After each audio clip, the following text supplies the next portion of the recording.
We back, man. We back. Yo, how y'all feeling, man? Yo, I apologize. Diet Coke. Diet Coke, by the way. Fat folks going live. Come on, man.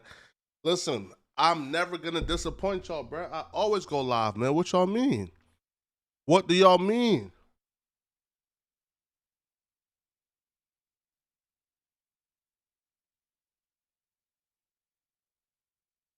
I always go live, man. I never disappoint y'all. Have I ever said I was gonna go live and never went live? Has I ever done that, bro? I never did it.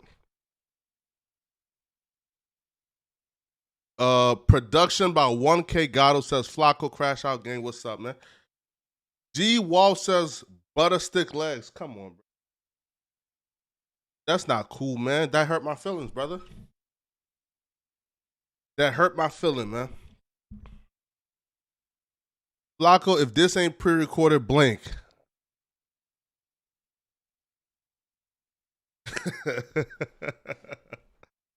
Listen, man, bruh. This ain't pre-recorded, man. Bitter X in the building. What's up, Bitter X? Yo, that name, yo, bro, I can't even pronounce that name, bro. That name says Opu Agawale Okush. God damn, man. Yo, bro, how do you pronounce that name, bro? Sorry. Yo, that name crazy. Bro name is like Ugupaki Oguwale. Bro, I don't even know like, how to pronounce that name, bro. Flacco, I was waiting for this live, man. Yo, what's up, man? Flacco, get LED lights. Should I?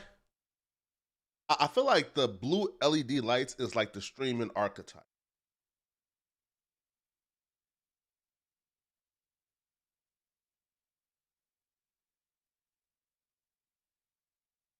Right? Right? Like I feel like the blue LED lights is like the streaming archetype, and I'll feel like a high B streamer. Right? Like I'll feel like a high B streamer, bro. Like I will feel like a corny TikTok dude if I get the blue LED lights. Because every TikTok clip you see from a stream is always the blue LED lights with like a super over the top reaction. Oh my God, he ate a banana. Nah, I don't think I can take on that archetype. You feel right? Like I don't think I'm capable of going on that arc, bro. I feel like once the views start getting low, I may have to embark on that journey. But right now, I think I'm good. I think I'm good. Flacco, you need a sick intro. Hey, listen. Oh, speaking of intros and outros, man. Yo, man. Yo, listen. Listen. I rarely get super chats. So whenever I do get a super chat, I always have to like stop dead in my tracks and shout them out, right? Because again, I rarely get super chats. So shout out, man, to the Nerds Loft, man. He says salute. Bro, salute, man. I appreciate you, my brother. Love, I appreciate you, man. But let's get to it, though, man. So y'all know this guy right here, bro? Do y'all know this brother right here? Paul Oliver Anthony?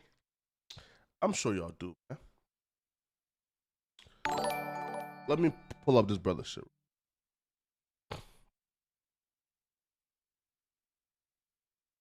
I'm sure y'all are aware of this.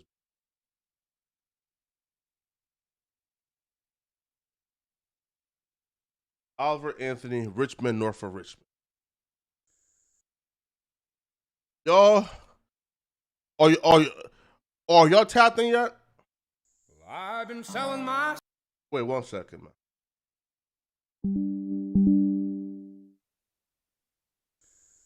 I've been selling my soul, working all day, overtime hours for bullshit pay, so I can sit out here and waste my life away, drag back home and drown my troubles away.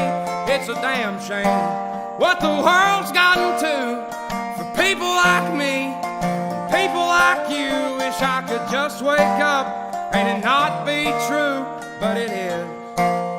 Oh, it is. Living in the new world.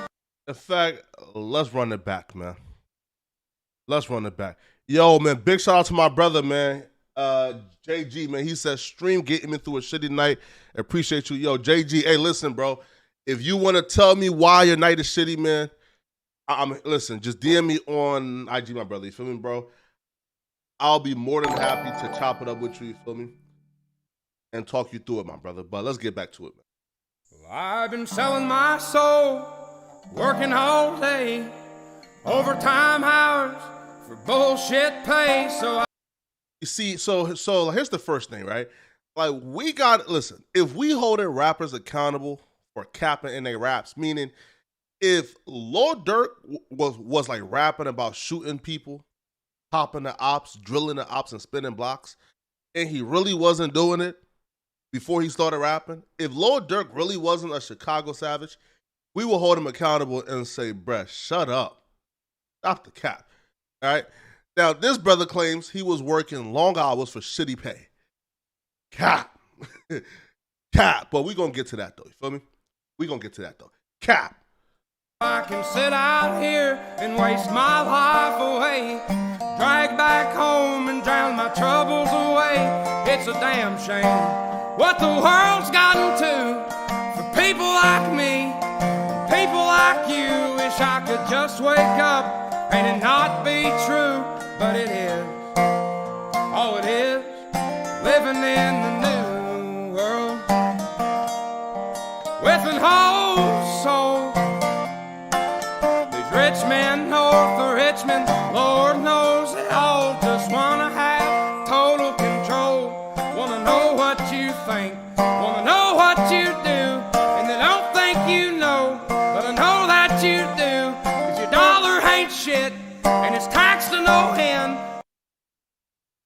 Now, call me a conspiracy theorist, all right?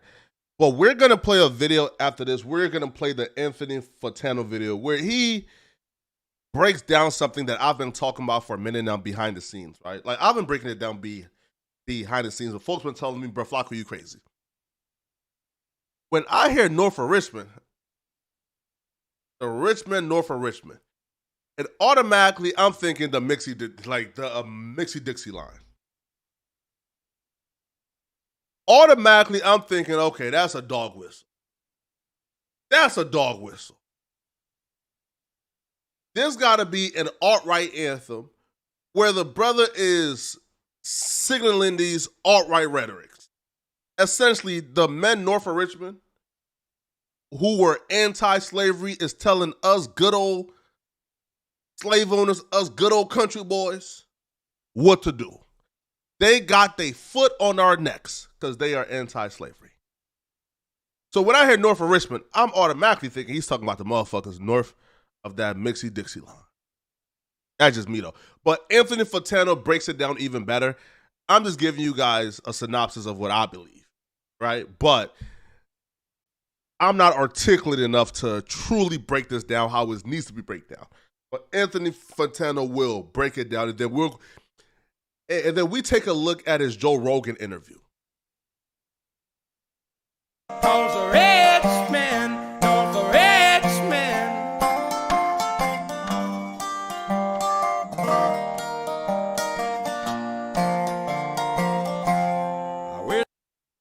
Hey, Ricky Ayala, my brother, I don't think you understand, my brother. I don't think you understand. I don't think you understand, my brother. Right? Like, the niggas who were anti-slavery, the niggas who were pro-slavery was the liberals. I'm just being real, my brother. Feel me? Right? So, right? So, if you ever hear me give harsh condemnation for a particular group, please understand. I'm talking about the liberals, the Democrats. Now, I don't have a party, all right? I condemn both sides. But whenever I'm talking about pro-slavery, I'm talking about the motherfuckers who was originally pro-slavery, which is the Democrats, right? But again, let's go though. Here's politicians, look out for minors, and not just minors on an island somewhere. Lord, we got folks in the street, ain't got nothing to eat, and the whole beast milking welfare. Now you tell me where have you heard the rhetoric? You tell me where have you heard the rhetoric milking welfare from? Where do you often hear the rhetoric? Oh, they milking welfare. Dumb, lazy bastard. Oh, they milking the welfare. Dumb, lazy bastard. Dumb, lazy bastards. Which, like, I'm also like, but in fact, I'm gonna let the song play and then fully dissect it. All right. Now, first off, right, maybe I'm biased. Maybe I'm biased when he says the fat bastards is milking the welfare, bro. Yo, bro, what do you have against fat people? What do you have against fat people? Fat people can't eat.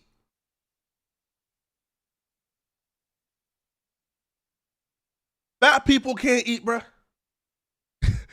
We don't deserve our WIC. We don't deserve our Cheerios and milk because we obese. Nigga, you tripping. God, if you're 5'3" and you're 300 pounds, taxes ought not to pay for your bags of fudge rounds. Young. Yo, I don't even think that you can buy fudge rounds with food stamps. That's how out of touch the homie is, right? You feel me? Because he's trying to present himself as a working class man. Homie ain't no working class man, homie. Homie owns a 90-acre piece of land, farm, or like whatever, in Richmond. Homie lived on 90 acres, bro. You ain't going to no work for shitty pay, my dog. Stop it right there. Men are putting themselves 6 feet in the ground, cause all this damn country does is keep on kicking them down. Lord, it's a damn shame what the world's gotten to for people like me, people like you. Wish I could just wake up and it not be true, but it is.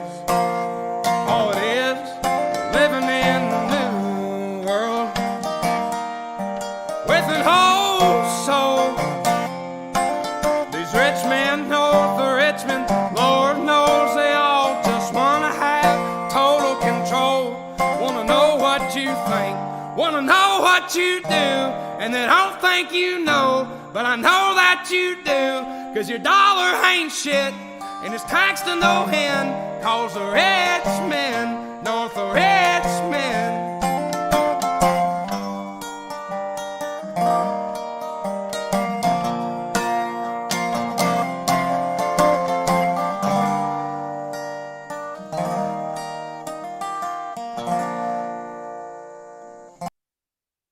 I bet. So here's what I would say, right, regarding this song in general. Now, from a mile away, the brother comes off as a renegade. He comes off as a renegade, meaning he comes off as one of us. Y'all know Flacco stands, my boy, right? Y'all know Flacco stands on almost anything.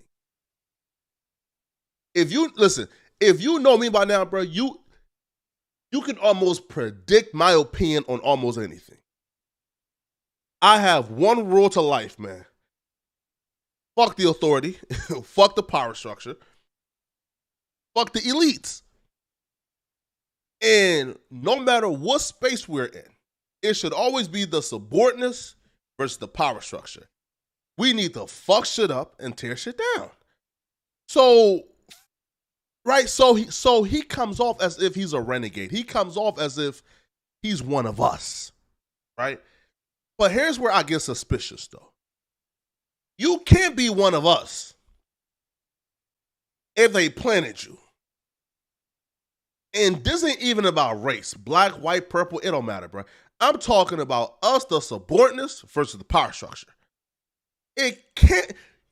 You cannot be one of us. You can't truly and genuinely be speaking up against the power structure and they plant you and you get the number one song in the country. I'm sorry. It ain't happening. Life don't work like that. Life don't work like that. Life don't work like that. I'm sorry. If y'all think that this man was truly and genuinely speaking up against the power structure, sticking it to the man, if y'all think he's a true renegade, and them folks allowed this brother to have the number one song in the country, y'all are out of your mind. Y'all are out of your mind, bruh. It don't work like that. Hell nah. This brother was planted. The button was pushed. It was told to the industry, he's the next one up. And this song was put on rotation, put in the algorithm. It was juiced up for a reason. Because it's dog whistling a lot of the rhetoric that the power structure likes. If this brother was truly anti the power structure, man, they would have stopped this song at IG virality. I'm sorry. IG viral would be as far as this song goes. If it was truly a song about fuck the power structure.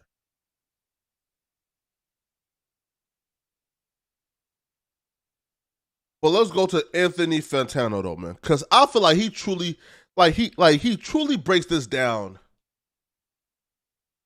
He truly breaks this down, you know, in a real digestible way that I really can't articulate. You're doing well. Let's talk about the right wing's new favorite country song. Comes from an artist named Oliver Anthony, somebody who a year ago, most music publications would probably just say is an unknown singer-songwriter. He hails from Virginia, a town called Farmville, for that matter. Guy recently released a track named Rich Men North of Richmond, and this song has been going mega viral. Not just among the sort of psychotic, bigoted, weirdo, conservative influencers that, you know, typically will platform dudes like Tom McDonald whenever they see him in a music video jumping on a tank to be like, yeah, America is awesome, yeah. Even though he's like a Canadian grifter, but I digress. No, this track has been going super viral just about everywhere. This isn't just some kind of weird Trump rap that has no impact or influence on anything, and idiots who don't understand how the music industry works are freaking out because, oh my God, it's number one on iTunes. Now, so it's number one in the world right now, right? It's the number one song in the world. It went number one on Billboard Hot 100. But here's the thing, bro. Folks don't understand this, bro. It doesn't work like this. It never works like this. My suspicion comes in from this particular reason, right? You don't go viral on IG then have the number one song in the country the following day. They want us to believe, and they're selling us, that Oliver Anthony was this indie artist, rarely known, nobody knew who he is. He dropped a song, it went viral on Instagram, TikTok picked it up, Facebook picked it up, YouTube picked it up, the algorithm picked it up, and it became so massive and so viral within a week, it became the number one song in the country. It doesn't work like that, people. No, it doesn't work like that, people. I'm sorry. For a song to go as viral as Oliver Anthony's song went viral, a button was pushed. Case in point, on a smaller scale, Glorilla. We were sold the fact that Glorilla is just a young black woman who dropped a song with her ratchet friends. I'm F-I-N-E for nigga free. We were told that she just dropped a song and organically it just picked up and people loved it. I did some research and found out that Glorilla was already signed, that the song is actually owned by one of my close friends, and that they put thousands upon thousands upon thousands of dollars into that song initially for it to go viral. It wasn't organic. It wasn't organic. So because I understand how these things work and I understand it's almost impossible for you to organically blow the way Oliver Anthony blow, it's impossible. So we know there was somebody behind Oliver Anthony. Somebody was behind Oliver Anthony for him to blow. It was not organic. So my only thought process is, who was that person behind Oliver Anthony? What's their agenda? What is their agenda? And why are they being hidden? Why aren't they telling us who the motherfucker was that pushed that button for Oliver Anthony? And I'm just here to tell you that it's almost impossible for me to think that Oliver Anthony is truly a renegade, that Oliver Anthony is truly one of us. He's truly one of us. He's truly fuck the power structure. Fuck them niggas in Washington. Let's fuck some shit up. Let's burn some shit down. Let's tear some shit up. It's impossible for him to truly be behind that message and then have the power structure push a button for him to go. Hell nah. It's COINTELPRO, obviously. Listen, bro, the power structure ain't pushing no button for anybody who's a true renegade who's trying to fuck them up. It ain't happening. Unless he's controlled opposition. Unless he's being used to go ahead and push a particular agenda, and then right at the right moment, they gonna switch it up and fuck us all up. But if y'all think the power structure is going to push a button for somebody who is anti-them and directly opposing them, y'all are out of your mind, bruh. Y'all are out of your mind.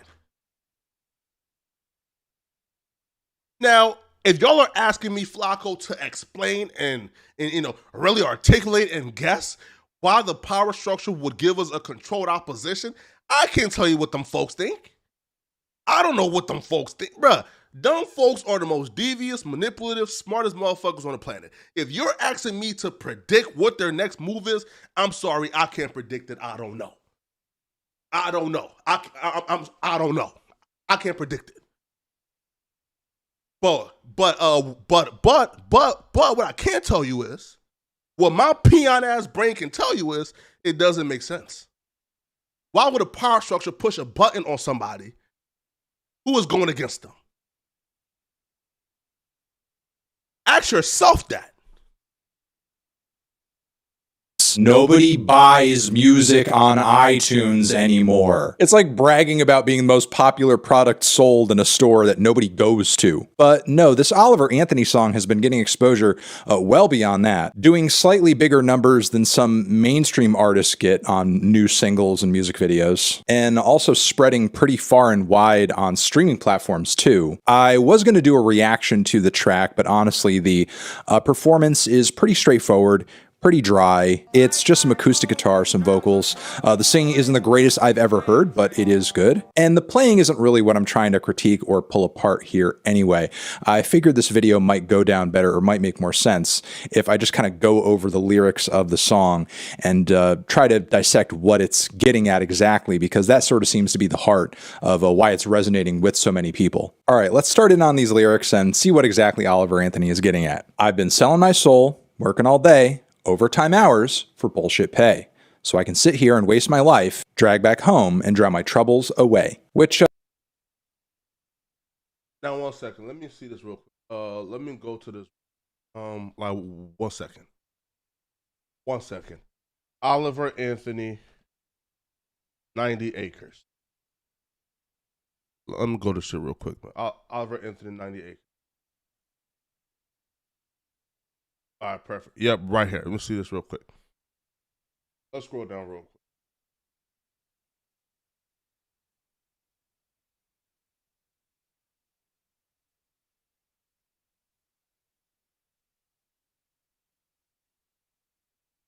So,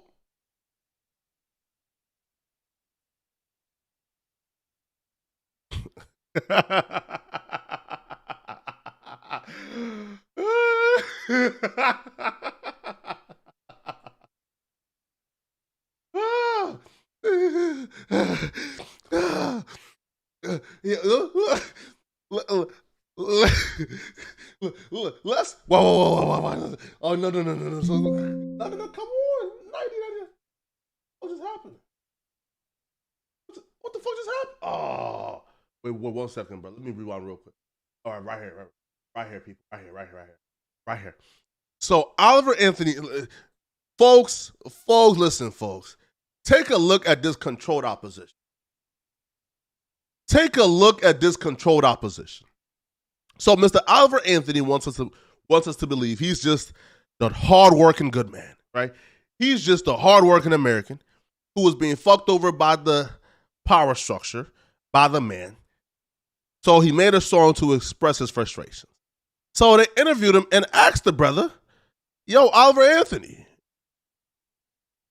where was you working for bullshit pay? Oliver Anthony says, I work third shift 6 days a week for $14.50 an hour and live in hell. After fracturing his skull in a workplace accident in 2013, he moved back to Virginia to recuperate for 6 months. For the past decade since, he's worked in outside sales in the industrial manufacturing industry. This has also motivated his art. I've spent all day, every day for the last 10 years hearing the same story. People are so damn tired of being neglected, divided, and manipulated, Anthony posted.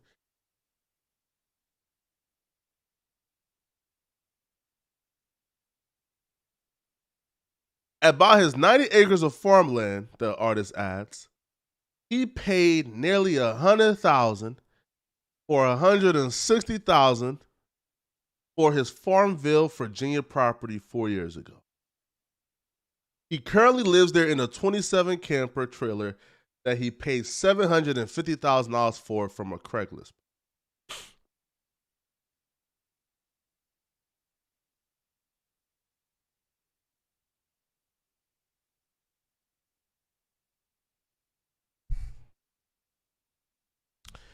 You tell me a hardworking American. You tell me anybody making $14.50 an hour that can afford $100,000. That can afford to put down $100,000 on some farmland.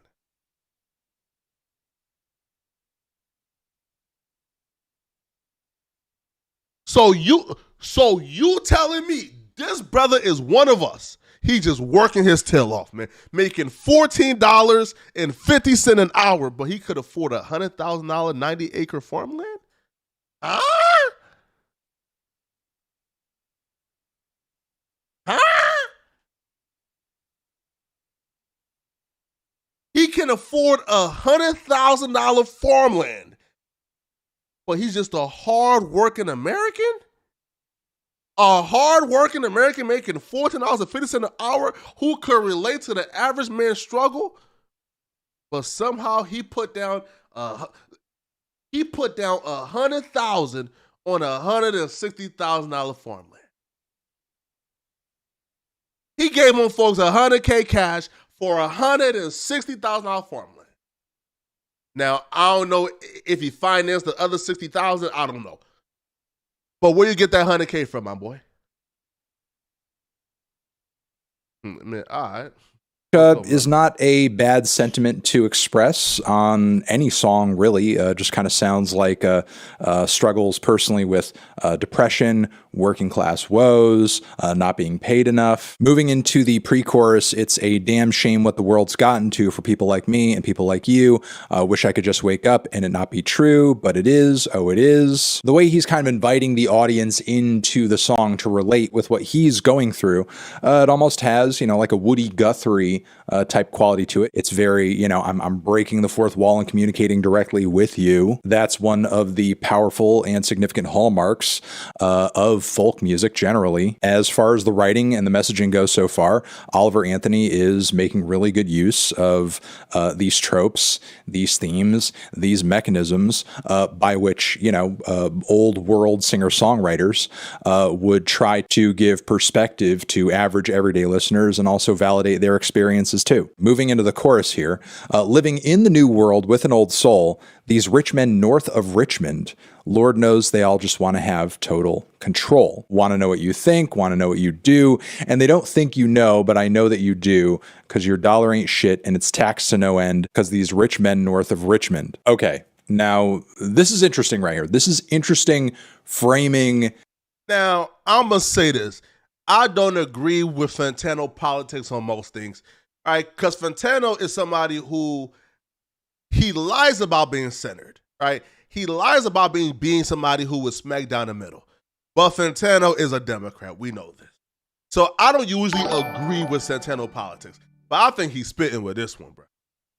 And lyricism, because he's putting some very old and ignorant tropes down in a way that is super subtle, artfully subtle, to the point where I think most people wouldn't pick up on it or would be able to, like, write off accusations of, like, whatever the mindset, perspective, or political leanings of this track are. Again, at this point, given the words he's chosen to write this song with, I think a lot of people would just say, well, yeah, he's just singing about working class struggle for.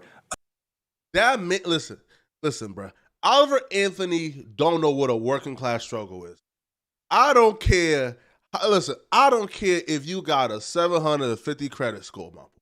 You're not making $14.50 an hour, going to a bank and getting a $100,000 loan. It ain't happening. I'm sorry. Country music fans, he's just getting down on their level. That's all he's doing. But, like, pay attention to the line that the title is named after. He's drawing lines there, not just class lines, as he's framing himself and everybody else listening to and relating to the song as poor and your average person, working class. Mind you, this guy lives on 90 acres from what I understand, but that's neither here nor there. Or maybe it is, whatever. But more specifically, he's drawing a geographical line here as well. Now, I'm going to say this, bro. You feel me? Like, I'm going to say this. Anthony Fantano here, like, trying to insinuate that homie ancestor owned slaves, to me is fucked up. Now, that's fucked up, right? Like, we can guess we can try to assume what homie agenda is, like we can assume if he's controlled opposition. But for us to even try to insinuate that homie folks own slaves at some point on that 90 acres, to me, is crazy. Between North and South, using Richmond, Virginia as that dividing line. With that, you can't ignore the elephant in the room. He's like bringing up Dixie line. Old, bitter North-South ideological disconnections that go back to the Civil War era. Drawing this North-South line and claiming that, it's those people from the North that want to control us and tell us what to do. There's a lot of really bad and toxic and often bigoted political baggage that comes with, that North v South binary. And also on top of it, it literally has nothing to do with the economic struggles that he's singing about in the first portion of the song. Rich men north of Richmond are not the sole reason that you're struggling economically. It's the exploitative and solely profit-driven market system.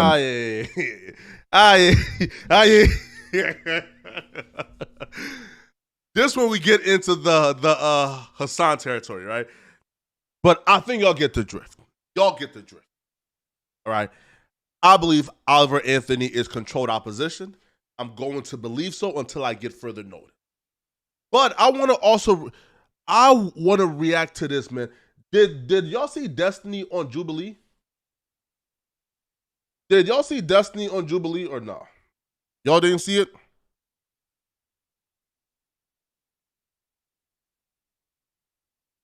So Destiny was on Jubilee. White liberals versus black Americans. No, sorry. Black conservatives versus white liberals. So Destiny was on this Jubilee video where white liberals speak to black conservatives. But wait though. But before we get to this though, somebody asked us to review the black man singing the Rich Man remix. So let's do that real quick. Black Man, Rich Man remix. North of Richmond. Black Man.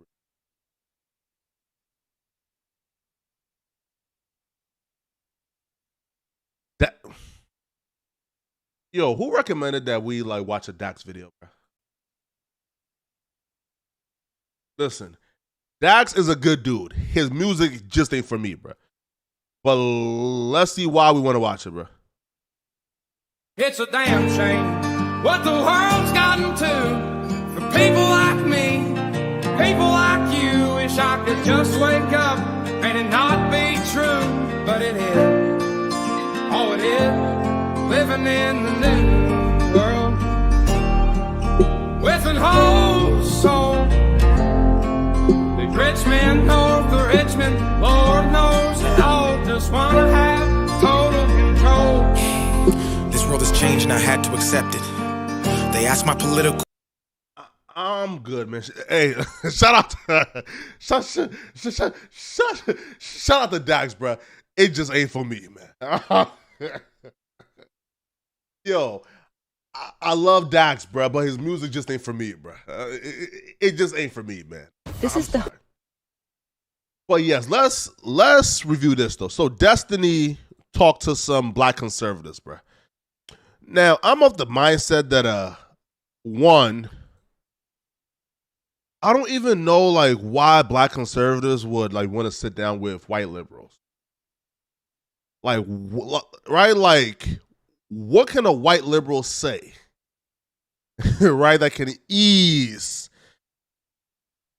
or soothe the hundreds of years of destruction they done caused? But apparently, like but apparently though, Destiny is in this video, so I want to watch it. So let's watch it. 112th episode of Middle Ground, and we want you to help us decide what the next 112 episodes will be. Join our Middle Ground Patreon community and make Middle Ground with us.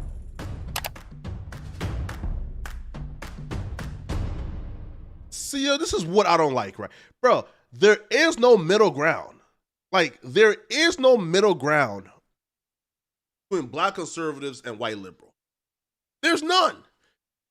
You have to go into every interaction with a white liberal thinking they're trying to manipulate, right?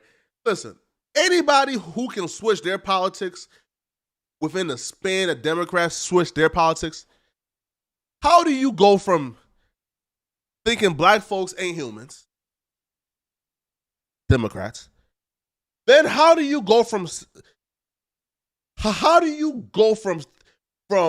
thinking black folks ain't human, they should be slaves, to then thinking black folks aren't even worthy to drink from the same fountain as you, that black folks don't deserve to go to the same school as your kids, right? Again, those are all Democrat policies. And then 60 years later, they're trying to tell you that black folks deserve the world and black folks deserve all the welfare they can afford. How do you... I think it's impossible to switch that quickly. So whenever I'm going into an interaction with a white liberal, I'm thinking I'm being manipulated. So I don't even think this conversation should be happening, but apparently it did. So let's check it out. I was chosen to read the following prompt. White Americans have way more advantages than Black Americans. I think I'm a rarity here. It would seem so.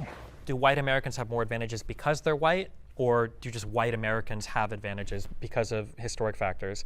I think that people want to argue at the end of the day over whether it's because you're white or not. I think that the answer is because you're white in the past, and that's how it kind of carries over to today. You know, even in times of the United States history where black people have tried to build wealth, you know, with the Tulsa riots and everything, yes, where, that this wealth has been destroyed. And something that's upsetting to me is when conservatives talk about how we can't blame the past for what's happening in the present. That is true to some extent, but then the next breath they'll talk about how important it is to have dual parent households, how important it is to have a strong family, to have responsibility passed on from parent to child. And we've seen in the past that because of racial issues, that process has been severely disrupted. The funny thing is that agreeing with all these things is when I did my research when I was younger, which arrived me to my standpoint of being a conservative, because I believed it was racist, Democrat, liberal ideologies and policies dating all the way back to the 1800s, all the way up to... Oh man, hey, listen, man, this brother here spitting. The 1960s, and then the purported big switch, but I think it was more so when Democrats decided to be a bit more cloak and dagger about their true opinions of black people and be more secretive and more, oh, we want to help you by, you know, doing these things and seeing them as inferior. Doing what things? Let's not forget, bruh. Right? Let's not forget, man. You feel me? Dumb folks says, right, we gonna have NIGGERS voting Democrat for the next 60 years by giving them this free welfare, by giving them this free shit. Hey, those were verbatim what that nigga said. Affirmative action, welfare, all sorts of things that eventually ruin our culture and place us where we are now. So but I want to get back to the history of it, because we're talking about... Well, I just want to make sure we're clear. Giving them money hurt them, right? Is that what you're saying? Well, yes, giving them, because if your father's out of the home, that's when we give you the money. If you're living in this housing, so then give them the money while the dad's rent-free, well, then give them the money while the dad's in the home. If you're working this amount of hours and getting less than this amount of dollars, you're getting money from the government. Yo, listen, yo. You see how angry they get when that white savior shit don't work?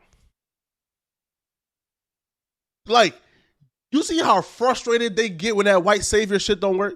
Like, when, right, like, when, see, yo, listen, yo. I love, like, white people who are just normal white folks, bruh. Like, I love white folks who aren't trying to pander to me 24/7, who not trying to, oh my God, you're such a victim. So I just want for white folks to just be normal white folks, bruh. Don't pander to me. Right, just be a normal white guy. A motherfucker like this gonna pick up marching boots and participate in a BLM rally, bruh. Bruh, be a normal white boy, man. Like, chill. Yes, it is incentivizing. You're throwing the baby out with the bathwater. I don't even know what that means in this scenario, because yes. You're okay, you want to talk about throwing babies out with the bathwater? Margaret Sanger wanted to exterminate the black race because she thought they were weeds. So yeah, we can literally talk about throwing the baby out with the bathwater. That's what Margaret Sanger, that's what Democrat policies wanted to do to my people. So that's why I feel so strongly about it, because it is these policies that date back centuries that were built off of the death and poverty of my people. Let's take a breath. Sure. So, I'm breathing. Okay. So a lot of babies aren't, but I am, sadly. I don't know what that means. When I say throw the baby out with the bathwater, you want to completely get rid of welfare, okay? Or at least the I don't want to put that on you haven't said that, but the conservative apparatus does, clearly. So giving money to a group of people does not hurt them. I mean, sure, if you're talking about a lottery, just take money. But there are strings attached to that money. Take all the money. There are strings attached to that money. Give them millions. Make them all millionaires. I don't care. Giving money to black people does not hurt them. And that has not happened, though. That has not happened. What do you mean? That has not happened. It hasn't been a reparations. It hasn't been this or that. It has been a welfare program, Great Societies Act that was built off of the idea of, hey, we get these families split up, we get these people living here. So then let them keep the family together and keep all the money. I mean, I guess so, but I guarantee you there's no way that Why would you not advocate for that? So in your, I guess, research of like history of this country and everything, do you find like the Reconstruction era and like the failures of like what it wanted to be and then what it ended up being, and then which led into had downstream effects to enter into the Jim Crow era, and you have policies like redlining that influence how schools are funded. The downstream effects of slavery, do you think put black people as generally in a worse off position than white Americans? I think generation by generation, the effects of slavery have been diluted, but generation by generation, the effects of racism, welfare-based policies, and things of that nature became even more great. So in the 1880s or so, when we had our first black members of Congress, which were indeed Republicans, I think that was a great start for things. But obviously, we had terrible things that happened, like the Tulsa massacre, among black people being chased out of their homes by the KKK. Sure. All funded by the Democrat Party, all supported by the Democrat Party. Well, I need to stop you there. Can you attribute not to the party but to the ideology? Because I think when you think, regardless of whatever the party switch was, traditionally conservative values did not that's more aligned with more racist policies in this country. It's very difficult to compare 20. I feel like that's a good point to make, right? Where he essentially says, all right, hey, listen. You get rid of the party names. Just look at the ideology of a conservative and of a Democrat. Look at the ideology of let's say this. Look at the ideology of the worst, meaning The worst type of conservative is probably a down south racist. The worst of the liberal is probably a LGBTQIA person, they, them, who's trying to take your kids out of your home and assign them gender surgery, right? Those are probably like the worst of the worst. So now you have to figure out which one can you tolerate, right? And if the ideology of a Democrat, let's say 70 years ago, was pro-slavery, pro-discrimination, pro-segregation, and the ideology of a Republican was anti-slavery, anti-segregation. If 70 years later, if the ideology done switched, and one side is pro-niggas and the other side is, I guess, anti-niggas, then which do you side with? My counter argument to that is, I don't care about what switched or what not switched. We can never, ever, ever, ever, ever trust any group of people, Democrats, who once thought that one group of people weren't humans. Because I don't think that's just policy. I don't think that's just ideology. If you once thought that humans, right, clearly we're humans. If you once thought that humans were 3/5 of human beings, right? If you looked at a human being and once thought, oh, that's not a human being. I personally don't think that that's a policy change. I don't think that you can grow to then value humans. So I think if one party was pro identifying humans as livestock, I don't think then ideology-wise they can just grow and learn to love human beings, right? Or, right? So me personally, I acknowledge the ideology may have switched. But then how do we account for, it's a cloak and dagger strategy, right? How do we know that they're just not pretending to be progressive, pretending to be now offer prosperity and equality because there's an underlying agenda? How do we know that underlying agenda don't exist? 2020s conservatism to 1880s conservatism. Oh, I was loving the 1v4. So personally, I feel like there's really only one thing that white people have a true advantage over black people with, and it's that white people are less likely to be forced into a box. It happens with black people onto other black people, but it especially happens with white liberals onto black conservatives, where we are told that we are supposed to think a certain way, be a certain way, and if we're not, then we're called all these names like etc. And the worst of all is bootlicker, because I hate when a white liberal tells me as a black man that I'm a bootlicker, because then I ask, whose boot am I licking? Because you're telling me as a white person that me as a black person that I'm licking your boot because I don't think in this box that you want me to frame my mentality in. That to me is real. Your homie is super zesty. Oh, he for sure zesty. Racism. And that's what we need to stop allowing to happen to us, because black people are so quick now to not branch out and to have new ways of thinking, or to go into careers like agriculture and these other career paths that black people don't typically get into. It's not because of racism stopping them from getting in there. It's because we're told for so long that you have to follow this path and you have to think a certain way. I think America is a great place for a black person. I think I'm an American. Anything that's available. Oh, sorry. Somebody says 37% of white Americans receive SNAP benefits compared to 26% of Americans. Stop paying black people as lazy welfare. No. I never said that. What I said was, Lyndon B. Johnson said word for word, we're going to get these N-words with a hard ER to vote Democrats for the next 50 years by giving them free shit. Those are Lyndon B. Johnson words, not mine. That's what I'm pointing to. I ain't calling all black folks lazy, bro. Available to you is available to me and mine. I've personally never experienced white people having way more privileges than me. Like, I'm sure you could find certain institutions where black people are treated differently, but in general, I don't think that I've missed out on anything because of being black. And if anything, it's given me more of a voice because people will want to hear what I say now because I'm black. So, is she black, bruh? Is she black, bruh? Yo, I'm like sensing some Rachel Dolezal going on here. I'm sensing some Rachel Dolezal going on here. I feel like us as black folks, we gotta eradicate that 1%, that one drop rule. We got to eradicate that. Because clearly, she has an overwhelming percentage of white DNA in her.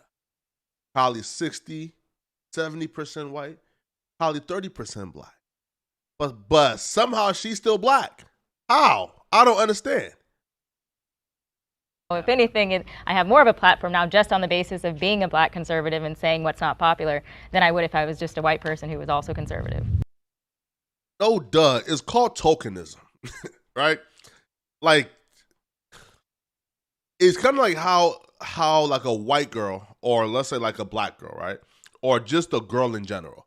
How a woman can probably enter into the red pill sphere and get a lot of attention and build a huge platform just because she's a woman and she can be used as a token for the cause, right? Usually a token is who the perceived target enemy is, right? Like for example, the liberals have painted the target enemy of conservatives as black folks, right? So when you have a black person speaking up for conservative values, they're going to be exalted up and used as a token. If you have a woman speaking up for red pill ideology, she's going to be exalted up and used as a token, a la just pearly things. So you're not special, sweetheart, right? You know, it's called being a token. I agree with the Supreme Court's decision to end affirmative This action. nigga just said, Flacco, you're autistic. Bruh, man. I think I'm not going to start. Someone else can start. Sorry. I think affirmative action has served its purpose. I think that it was necessary for a particular time, and I think that. Wait, hold up now, bro. Let's pull it up. So I agree with the Supreme Court's decision to end affirmative action. Okay. To end affirmative action. I think I'm not going to start. Someone else can start. Sorry. I think affirmative action has served its purpose. I think that it was necessary for a particular time. And I think that every black person knows how to get into college. I mean, you could pull out the names, the Oprah, President Obama. You can pull out the head of Time Warner was black man, the Forbes was black man. We know what to do now. We don't need affirmative action anymore. And to me, affirmative action is offensive sometimes, especially nowadays, because I have 6 children and 2 boys, 4 girls. And all of them went to Harvard and Columbia and this one and that one. And it breaks my heart to think that they accomplished that goal of getting into these institutions just because of the color of their skin. I can definitely say that it creates a lot of tension when you have affirmative action. I remember my first week at the University of Illinois, I was sitting with some classmates and a white student turned to me and jokingly like, hey, Xavier, like, did you just attach a smiley face when you applied for this college? And I started asking what he meant. And he said to me that he was like, you're black, I'm assuming you had decent grades, you could have just attached a smiley face and you would have gotten into the university. So I was livid by that and I went off, I started naming all of my accomplishments and I felt so confident only for about an hour. Because then an hour later, I started saying to myself like, wow, like did I actually earn my way in here? I started to have this insecurity and I started wondering to myself, did I earn this position myself or did my Yo, you niggas too complex, bro. Y'all too complex, homie. Hey, listen. If I wink my way into Harvard, I'm not asking did I deserve to be at Harvard, bro. You feel me? Give me my diploma. Y'all too complex, homie. Ancestors suffering earned this for me. And too, I've seen it in the sense of like affirmative action taking away from other people who are minorities. Like I had a friend who was Asian and he in high school and he really wanted to go to MIT. That was his dream school. He interned there. He was super like prepared to go there and he didn't get in. And you can only assume that it was because of affirmative action because they have such a large Asian population that they want to admit other people. Yeah, I was going to actually argue that it's more racist nowadays because it excludes so many Asian Americans from getting into universities who do deserve a spot and they can't get in because of affirmative. Yo, and let's be clear too, bruh. Like the people who benefited like the most from like affirmative actions aren't black folks. Like the group of people who benefited the most from affirmative action are white women. Like, let's be clear here. Right? Like the biggest beneficiary of affirmative action are white women. let's stop the lie right here that like niggas had all these privileges because of, right? Hell nah. Affirmative action, which again, like you were saying, was necessary at the time. Yeah. But now it's like anybody, if you have the skills to do it and you're in America, you can get in. I don't think affirmative action is the worst thing, considering all the different types or aspects of a background you might take into account when somebody's getting into college, whether they were in certain clubs, Boy Scouts, what type of classes they took, that might not be available to everybody. I don't think that factoring in the affirmative action is necessarily a bad thing, but I feel like because of everything you guys have said, the optics behind it are so horrible today that even if it is slightly beneficial in the long run for certain people, I think we can probably refocus most of that into figuring out like the class that people come from, the neighborhoods, the backgrounds or whatever, without it having to necessarily target race. The only thing that I kind of wonder now that it's gone is instead of a black person being in school thinking like, man, am I here because I'm an affirmative action pick, is it going to be a kid that is poor or a kid that's from a different zip code? I think we should do away with all of it. It's just like submit an application, no demographics. Why do they ask your sexuality? Like, why do they ask all that stuff? So, if affirmative action accomplished its purpose, why do we still see the disparities that we do in the professional workplace? If you average white wealth and compare it to black wealth totals, white people as a whole have about 50 times greater wealth than black people as a whole. No duh, my brother. No duh. Right? It's called slavery, my brother. No duh. Per capita. So I just don't understand why you think affirmative action has accomplished its purpose. I don't see that. Curious. Why do you assume that just because there is a disparity means it's because of a racial issue? What else would it be from? I mean, upbringing, economic abilities, desire skills. to go, desire to. I mean, zip code does play a lot. If you grow up in a neighborhood that experiences a lot of trauma, you're not as likely to do as well in school, which means you're. Why did they grow up in a neighborhood that experiences a lot of trauma? I mean, lots of people do. Yes, but why specifically do more black people? Government assistance programs. Government assistance programs, like what? Try redlining. I mean, you can go into that if you'd like to, but let's take a look relevant. at the Great Societies Act, which was created to kick black fathers out of the home and get black mothers on welfare assistance. These things aren't beneficial for economics. These things aren't beneficial for actually paving a way for success for black children and black families. I mean, reducing a two-family household to a one-family household isn't going to make them the richest man in the world. It isn't even going to get them out of high school. Nonetheless, the ability to even get to college. You mean two-parent? The child, yes, but a two-parent household in comparison to a one-parent household, that child is not going to be nearly as successful. That child is more disposed to being sent into prison by doing crimes or not doing very well in school. So how are they even supposed to get that, that wealth disparity shrunk if they aren't even able to get out of the community that is causing these problems for them? Something I think that this conversation illustrates is that like affirmative action is literally the very end of the line of a lot of different parts of a person's life. And by that point, trying to rectify all of the inequities that have existed, to try to remedy any of that at the very end with affirmative action, it might just be too broad a brush. And maybe we'd be better served focusing on the earlier issues than trying to throw a kid who maybe can barely read at a 6th grade level into a college to hope that that's the thing that fixes the problem at the end of the line. I think affirmative action wasn't really supposed to like send kids to Harvard that weren't prepared to go to Harvard. I think that's quite a myth, in fact. I think those that have the qualities to get to Harvard were, before affirmative action, could just completely overlooked. Clarence Thomas is like the perfect example, regardless of what you think about him. He was able to get to Harvard because of affirmative action, because, it focused on finding people that were, again, like just overlooked. But things ended up changing. It morphed into something else. So what started out as a good program of giving all black people or people with a lesser chance or lesser opportunity, it started out as that, and then it morphed and I'm not sure who morphed it, but it morphed into, okay, so now we have to have one black, one Hispanic, one this, one that. That's not how that works. But hey, talk to the corporations, talk to the people who hire, talk to the board members who say we need to have a woman on the board, we need to have a black on the board, we need to have a Latina, a Latinx, whatever on the board. So it morphed from helping us into now tokenization. Yes. So you have to have one of this, one of that. Well, when you start with a country where people only hire you if you're white, that's necessary. And What? Yo. This brother is starving for some black coochie, man. Somebody give this brother some black coochie, man.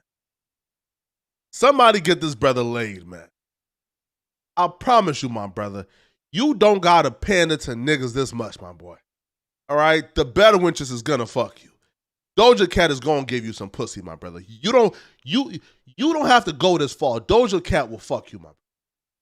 I know that you said that it started good and then ended whatever, and I don't think that affirmative action was perfect by any measure, but we still see really, really bad inequality. So if you're going to get rid of affirmative action, what's the replacement? Meritocracy. Is people need to There's no meritocracy in Yes, this it country. You look at Elon Musk, he's destroying Twitter. There's no meritocracy. That's ridiculous. Well, first thing I want to bounce back to is it's not a myth that there are like minorities that are being put into colleges that they're not ready for. If you look at a lot of these top universities, including Harvard, Yale, etc., you're going to see a lot of minorities on academic probation because they are being placed in universities that they are not ready for. They are not cut out for that just yet. And it even just makes sense if you look at how much they have to achieve in order to get there. Asian students on average have to score 450 points higher than a black student in order to get in the same university. So if you think of the universities that...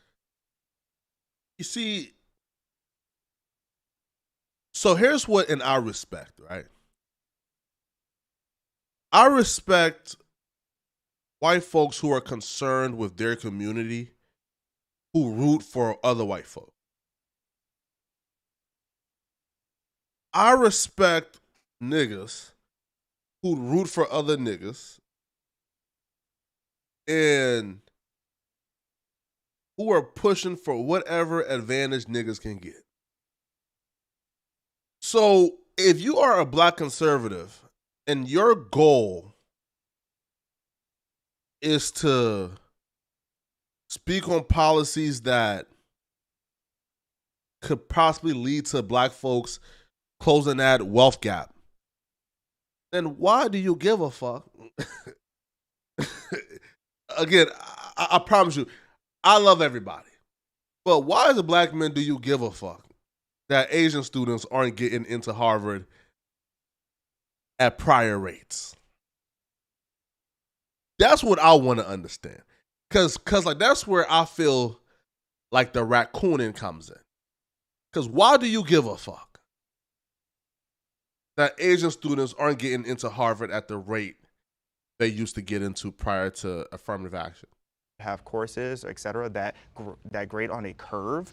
You can only have so many people with an A, so many people with a B, et cetera. So that means that the bottom percentile is going to fail. Who is most likely, just based on logic, going to be the ones failing? It's going to be the people who didn't have the credentials to get there in the first place. And then I have to bounce back to... I want to get you on that point, because I would posit that the people who are least likely to have good outcomes in an academic setting are those who have to work 2 jobs, are those who have to drive there from home because they can't afford a dorm, are those who have to go into crippling financial debt.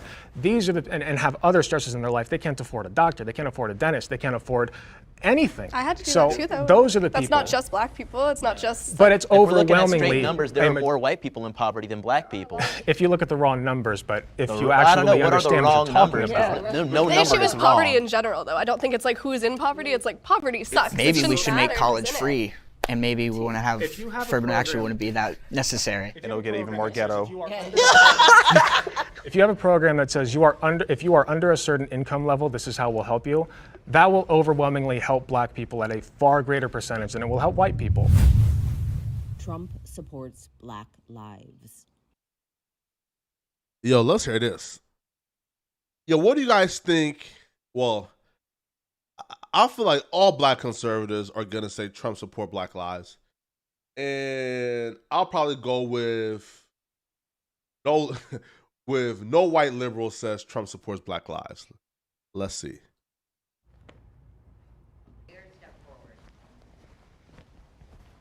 Whoa. Whoa. Whoa. Now he shocks me. Now this is shocking because this brother here has the biggest white savior syndrome ever. Maybe he is based. Let's see.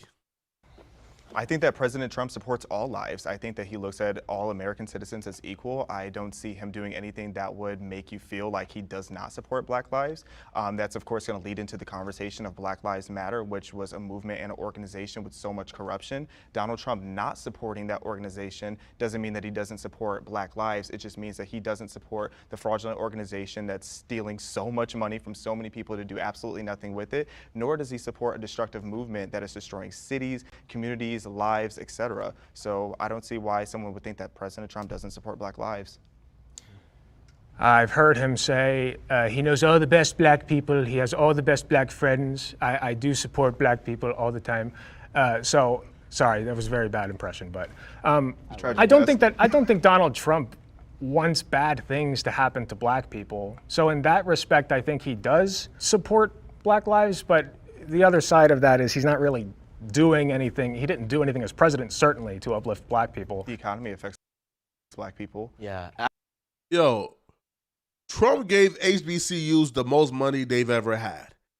Right? Like, again, before Obama left office, he cut like the funds that the government was given to HBCUs by like 80%. And Trump gave so Obama cut the amount the government was given to HBCUs by like 80%. Trump then gave them back the original amount and like doubled it. I certainly disagree with that point. One of the biggest things I supported personally. Well, yeah, we'll get into. Yo, man, shout out to Dr. Nikki, MPW, Proctor Walden, PhD. Welcome to Flacco Gang, man. Thank you for being a member of the channel. Also, people, we do offer channel memberships. If y'all want to join, y'all can definitely join, all right?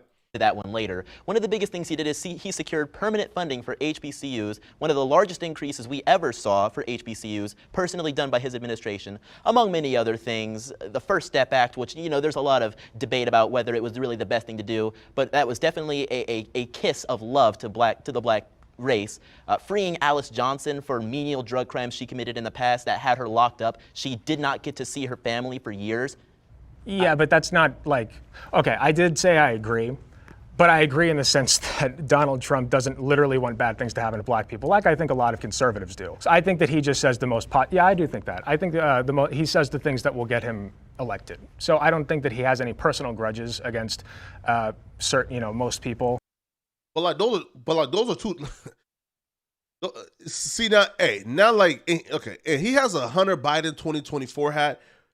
Now, like, this is based. This is based to me, though. Because we may have our opinions of Hunter Biden, bruh, but the homie loves coke. The homie loves prostitute. He loves doing cokes with prostitutes. Oh, the homie, yo, Hunter Biden a real nigga, man. Hey, listen. We may have our opinions about his daddy, but Hunter Biden is a real nigga, man. He's a real nigga. So you having a Hunter Biden 2024 hat, you based. But those are two different conversations, though, right? Rather Trump, so supporting Black lives and not hating Black lives are two different things, right? Like, for example, I cannot hate poly-Asian, right? I cannot have any hate in my heart for poly-Asian Americans.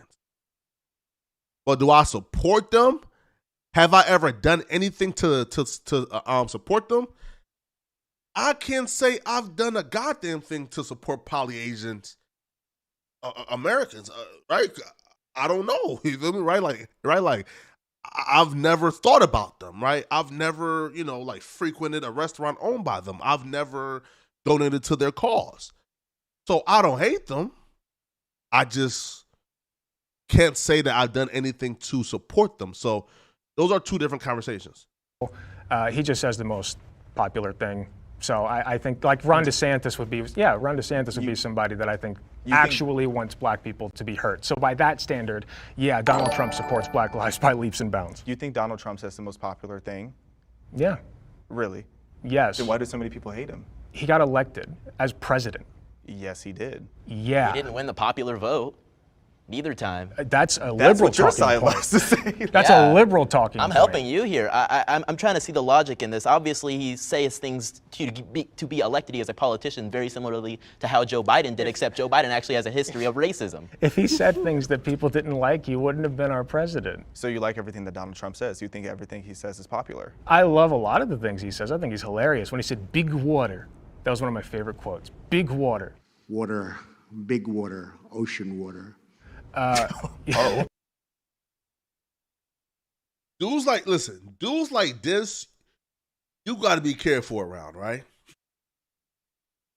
I can almost guarantee you this brother here says the N-word when nobody is around. He says the N-word in the comfort of his home around his friends. A brother like this who is dedicated to pandering to black folks, but then when you ask him like questions about his sense of humor, right? Like what he enjoys, the content he consumes, it sounds like he's an edgelord. It sounds like he's on like the conservative side of things. But he panders publicly to black folks. Be careful when it comes to white liberals like him. He has the funniest one-liners, so I love a lot of the things he says. As far as policy, he sucks, but... I'm just shocked you're wearing a Hunter Biden hat. He likes a different kind of one line. Oh, I know, conservatives love talking about his... No, Coke. It's different. Coke, not Trump is less of the issue and more so the people that support him, like Die Hard. They facilitate that kind of like hate, I think, for a lot of people, not just black people, but like... I mean, this man took out like a full page in a newspaper calling for the public execution of 5 black kids. His hotels, all of his businesses have rampant history of denying black people apartments or whatever. So I forgot about that. I should not have stepped forward. Look, I mean, Donald Trump cares about Donald Trump, so I don't think he really cares about anyone. I guess. Wait though. But why is that a bad thing though? Like, y'all break it down for me though. Why is that a bad thing? Like when people say, "Oh, person A only cares about person A," and nobody, like, shouldn't that be how things are supposed to be? Like, shouldn't we be motivated by our own self-interest? Like when we're deciding in who we should vote for, shouldn't we be voting for whichever candidate serves our own personal interest? Like, why do we have to attach ourselves to groups? That I don't understand, right? Like, why do we have to attach ourselves like to groups? Right? Like, hey, listen, when I was broke as fuck, I was pro-welfare. You feel me? I was pro-handouts. When I was broke as hell, bro, I was pro-affirmative action. I was pro-anything I could get my hands on to give me an advantage. Now I got some funds. I'm trying to protect them funds as much as possible. So now I'm anti-paying taxes to pay for welfare. I'm sorry. I'm selfish, as we should be. So I don't understand like why that's like a bad thing. Yes, unless you're like super rich or whatever. When you look at his history on racial issues, whether it's the shithole countries comment, the plethora of comments he made about Mexican people, just the comments he's made about Muslims, the idea that Trump cares at all about some particular racial minority, I think is a little bit silly. I think Trump will say whatever he needs to say to rile up his base and to get elected. I don't necessarily think those statements come from a place of hatred. I don't think he was ever saying specifically, oh, if you pray 5 times a day towards the east or towards Mecca based on wherever you are, you're a bad person. I think he was saying if you like to fly planes into towers or behead people or throw people off of buildings, maybe you're not the most virtuous person out there. I supported Trump because he made the economy good. And so the economy then... She was a baddie back in her day.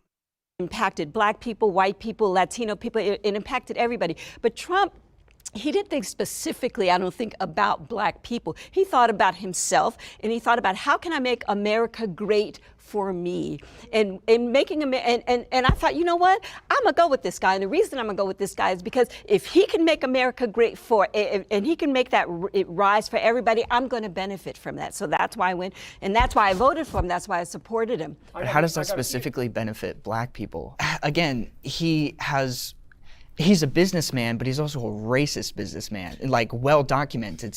So like and Biden's not. Biden's not. Yes, he is. He created the crime bill. So that's regardless of the point. Address the Central Park Five. That's what you brought up, right? Yes. How do you feel about that? Well, he took actually, that full page after they were exonerated. So I haven't. He wanted them to be killed. Well, no duh. Wait. Yo, let's not like indulge in like revisionist history, right? At the time of the Central Park Five, everybody believed, or most folks believed, that these 5 motherfuckers were the ones who did it. Most folks believe that these 5 motherfuckers, right, raped that woman. They believed it.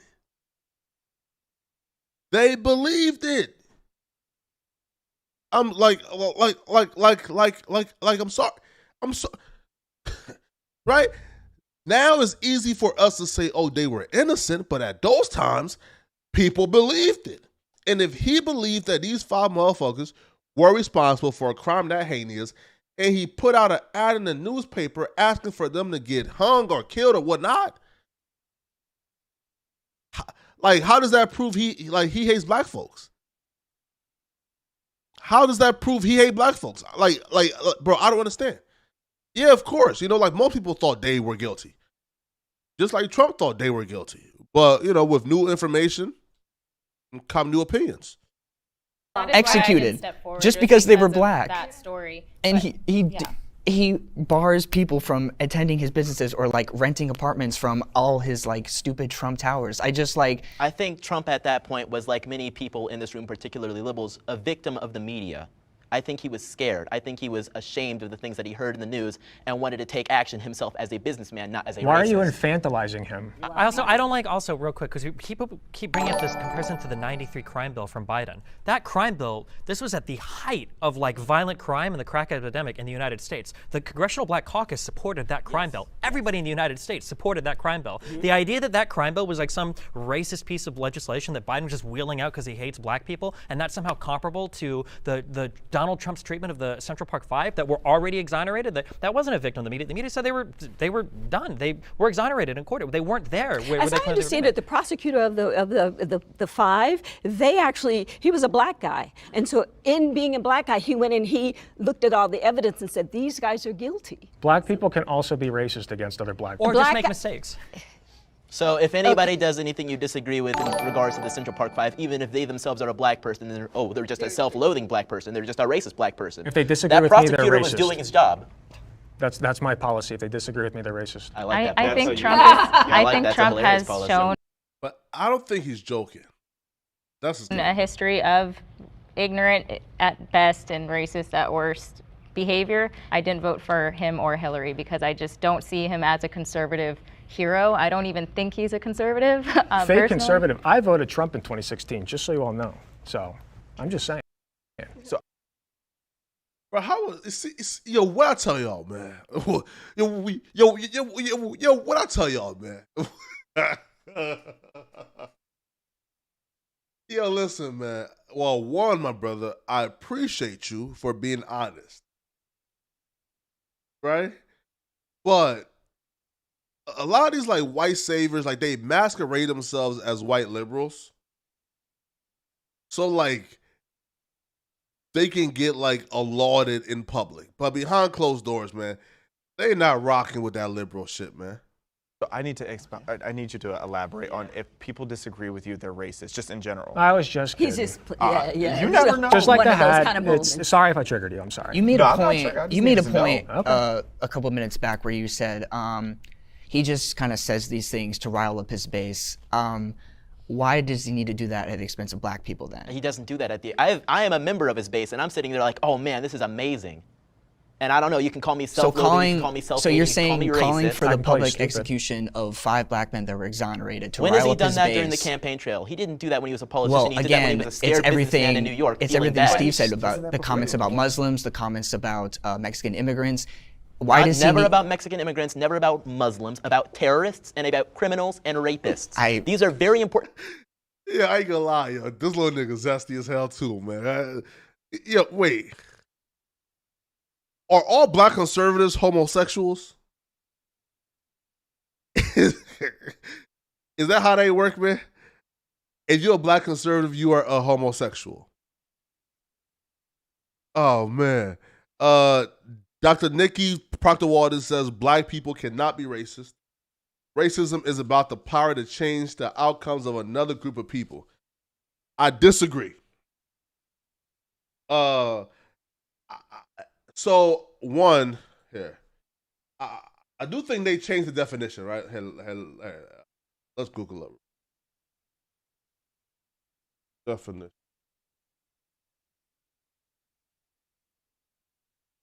of race. A racist,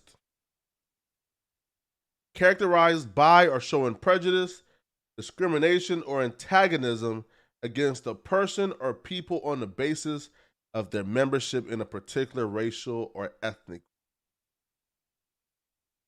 Typically one that is a minority or marginalized. Typically not always.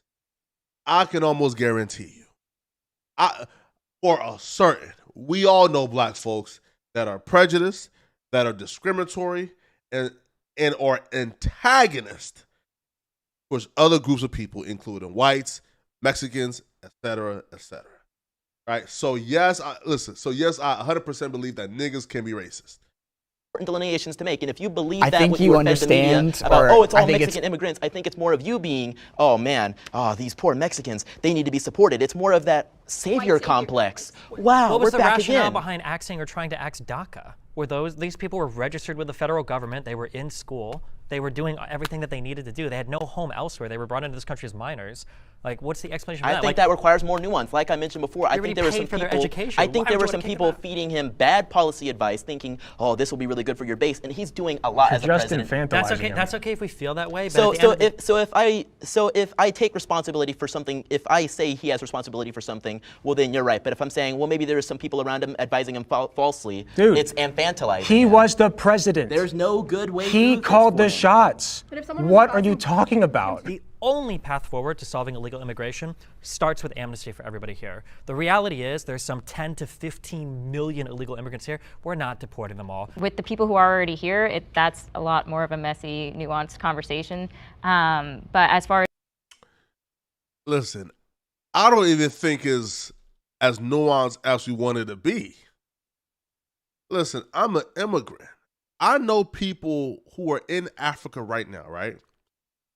Who will conceal they're pregnant, who would hide the fact that they're pregnant from the embassy, who will get a work visa, come to the United States, overstay their work visa just to have a baby in this country so the baby can be a citizen. I don't think that should be allowed. I'm sorry, bro. I'm sorry, homie. All right? If you purposely left your country while pregnant to come to this country, overstayed your visa just to have a baby, at that point, bro, that's fraud. That is fraud. And I don't think that should be allowed, bro. I don't think that should be allowed, bro. I'm sorry. Nobody else allows that but us. You can't go to no Nigeria, overstay your visa, have a baby, and think that baby about to be a Nigerian citizen. I'm sorry, it ain't happening.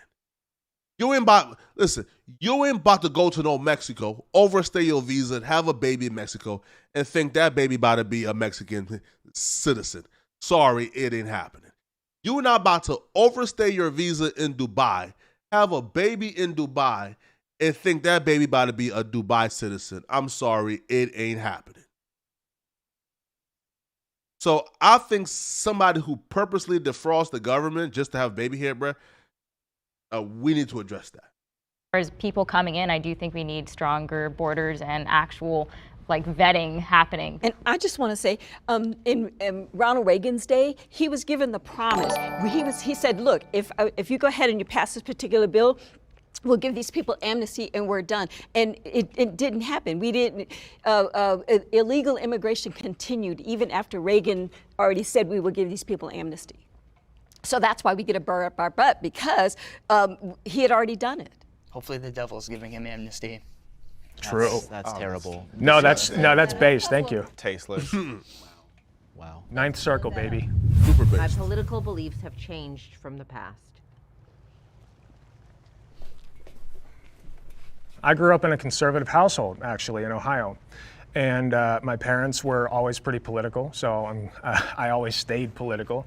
I was very religious as a teenager. Sometime during college and then afterwards, especially during COVID, my sister actually indoctrinated me into a more leftist position.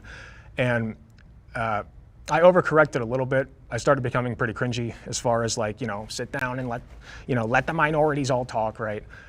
Don't say anything, don't speak over them, etc. They would, it was like the whole you can't speak over Candace Owens even if she's literally a Nazi kind of thing. So I stand by that. So I kind of leveled out, thankfully, and I'm less cringe now. Did you? Are you? I cringed. Yeah. This is leveled out. Imagine if we would have been here a year ago. I mean, maybe. Bro, what I tell y'all, yo, I'm able to, yo, I should be given like an official job, bro. Be able to spot the edgelords. Bro, I just told y'all. I told y'all, bro. This mug used to say the N-word in his private time, bro. I'm telling y'all, man. Maybe I am being cringe. Who cares? So I grew up conservative, but I did have more left-leaning ideas about like Black Lives Matter and critical race theory, and I was watching a lot of YouTube, and I did agree that Black people were oppressed and all of these different things, and that we were kind of got the short end of the stick. And you believed Black folks were oppressed? CEO, like this is where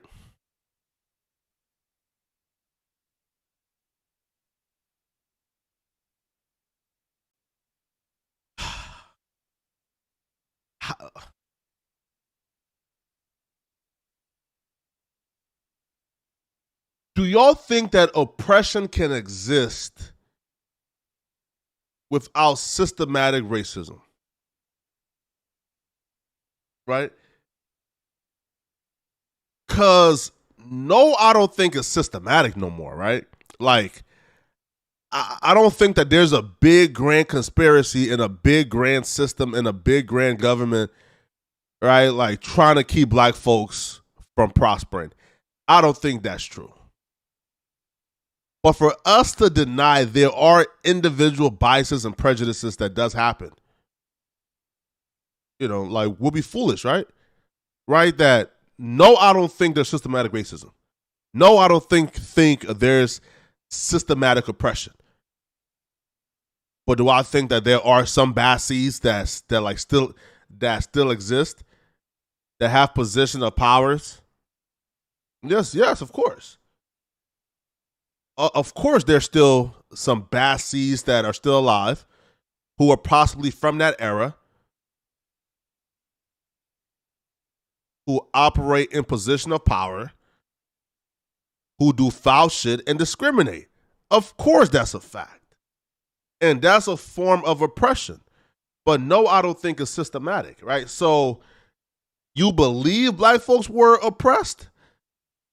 Of course, right? Just like there are some people in position of power who are Black, right? Who discriminate and are prejudiced towards other groups of people as well. So, right? So oppression does exist. But the systematic oppression, I don't believe it. And during 2020, when there was, everything crazy was happening, and I started organizing rallies against the mandates because I thought that they were just totally unconstitutional and un-American. And then George Floyd dies, and initially I was like enraged like everybody else, and then it started to become this weird political agenda masquerading or behind his face. The face of what was actually happening started to peel off, and I was like, oh, I would counter-protest BLM activists at my town square when I lived in Texas, and they were some of the most just bitter, vile, horrible people you could ever meet. Meanwhile, the Confederate group that would protest there against them also, they were the nicest people ever to me, ironically. I grew up in a Democratic, not a Democratic household, but kind of apolitical, but everybody was Democrat. And then I got a job. And when I got a job and I saw all the taxes come out and I started looking to the left and to the right and going, oh, my money's whittling away over here. And I said, you know what? After Reagan, I'm just going to go ahead and declare myself a Republican. And I've been a Republican ever since. My mom is pretty liberal. She married my stepdad when I was 15, 16 in high school, and he's super conservative, loved Trump, diehard Trump fan. And they had a lot of back and forth, hearing the two sides, people who are on such polar opposites just argue all the time about stuff, seeing that there's a lot of similarities in both sides, the far radical left and the far radical right. They have a lot of similarities. They just don't want to come and see it. I started off actually kind of similar to you. I went to a Jesuit high school. I grew up very conservative. My mom is Cuban, so ride or die Bush supporter, who is now a ride or die Trump supporter. Wait, hold up, bro. Wait. Yo, what's up with these Cubans, man? Right? Because Nick Fuentes is Cuban. Now Destiny is Cuban. I think the point in my life when I was the most libertarian was probably the lowest point in my life financially. And I think it's because something that conservatives do really well is they make you feel like you can always succeed as long as you work hard enough. And that's something that progressives and liberals suck at, that you're a victim of systemic racism, you're black so you're going to be discriminated against, you're a woman so nobody's going to care about your feelings, et cetera, et cetera, et cetera. Whereas Republicans will tell you, listen, if you work hard, you can do whatever you want, just as long as you're willing to put in the work. And I felt that way up to the moment where I was losing my house, where I had an ex-girlfriend that was pregnant, where I had been fired from my previous job. There was a whole bunch of horrible stuff going on in my life, and I very, very luckily got into online content creation. And from there, as I started to make more money, I started to pay more taxes. When I get older and I look at taxes that come out of my paycheck, I care a little bit, but it was just so funny to me that back when I was making $15,000, $20,000 a year, I'm like, I gotta vote for the lower tax bracket, blah, blah, blah. I'm barely paying any taxes anyways. And now that I'm older, if the government wants to take, a few, 10, 20, whatever, how many more $1,000 out. You just said you worked hard. I did, but I got very, very, very lucky doing so. Very lucky. Do you think it's just luck? It's not just. So conservative principles made Destiny rich. Conservative principles made Destiny a self-made millionaire. And he got rich and turned liberal to convince y'all, hey, bruh. Hey, bruh. Stay being a victim, man. You feel me? Please don't take the route that I took to become a self-made millionaire. Go down this other route here. Stay a victim and stay poor. Don't get rich like me. Just luck, but the difference is that born into a wealthier family, you can make so many more mistakes in life. And when you're born poor, you get one or two before your life is over. And that's really sad to me. Yeah, so I used to be a liberal. I voted for Bernie Sanders in 2016, as much as I regret that now. My family. Bro, how do you flip? No. Nah, bro. Now I'm suspicious. Because I feel like being liberal and being less and on the fence and liking Joe Biden may be cool. But you were a Bernie Sanders liberal? And you transitioned into being a conservative in 4 years? Huh? To me, that's suspicious. To me, that screams, oh, I figured out that I will get more attention being a conservative than a liberal. So now I'm a black conservative, and it's a grift. That screams is a grift. I don't think that you could switch ideologies like that quickly. You were a Bernie Sanders liberal. You were all the way here, and now you're a conservative. To me, that screams like you're a grifting. I don't think you truly believe the ideologies you're trying to preach. family was pretty left-wing. Some of the people in my family were like radically left, like would refer to white people as blue-eyed, red-headed devils, things of that nature. And as I got older, I actually started being really outspoken for BLM. I was supposed to be on a reality show teaching people how to be a BLM activist. At the time, I did a deep dive on BLM and I started to realize all of these lies. So then I took a step back. I'm like, okay, what else am I being lied to about? And I started looking at the Democratic Party and questioning my own loyalty to being on the left. I personally think both sides tend to be racist in different ways. I don't think the government is on the side of the people in general, and that's just me being that quickly is a crazy. radical. When I was young, I used to jump for joy and say, oh yeah, Obama, black president, that's so amazing. He's the same color as me. But when I started to do more research, one of the biggest things I was confused about is, well, why is he a Democrat? What is a Democrat? I did more research about the Democrat Party, and sure, you guys are gonna pop off about the head saying, oh, there's a party switch. Is he autistic? And the Southern strategy and all these things. Which is true. Which you may say is true. I don't believe it is true at all. You're I wrong. understand, you may think I'm wrong. You are. However, one of the biggest questions I had was, why is Obama in the same party as the people that started the KKK, the same people that voted against the Civil Rights Act, the same people that are on the news talking about how black people aren't able to accomplish anything and need to be on welfare and need to be promoted with affirmative action and things of that nature. I also, in terms of, I guess, of my political journey, I was raised conservative, actually. And then high school became, I guess, sort of apolitical. And then throughout college and I guess just throughout my life since then, I think I guess you can call me a progressive, you can call me, socialist, whatever you, but I guess that's, in the area of where I fall. You said that you were a Bernie fan in 2016 and then you transitioned to being, I guess, more conservative. I guess, I don't know, to me, Bernie Sanders, from what he said to what you think now, what was the shift? Because that's For a me, it was huge jump, my socialism, nigga. because back then I was a very broke college kid and I just had this mentality that everything should be free, and I was feeling a bit entitled, like everything should be handed to me because I was black, because I was very much in that mentality. As I learned more about free markets, as I learned more about capitalism, I started to appreciate that much more. I started to appreciate small business. Bruh, that's bullshit, homie. That's nonsense, bruh. Like, you don't tell me, bruh, that, again, you are a college student. You made it to the University of Illinois, and you telling me that you just discovered what capitalism was in 2016? Oh, you just discovered what capitalism was? Man, stop it, bruh. Yo, he's grifting. He's grifting. Right? It's impossible to go from being a Bernie Sanders liberal to now you conservative, bruh. That's just too drastic of a jump. I'm sorry. I don't believe it. He's grifted. Much more limited government, low regulations. I just started to like that much more. But I would say just more when it comes to economics. I don't agree with him. Reparations are necessary. Ooh, this is a good one. When we talk about reparations, I think that doing reparations in the way that a lot of people think of it, where we just give it to black people, I'm not an expert on this, but I think it would be more income-based, and that in itself, like I said earlier, would... You see, these aren't black conservatives, bruh. Let's not be fooled. These are not black conservatives. These are coons. These are coons. You are a black conservative and you're anti-reparations?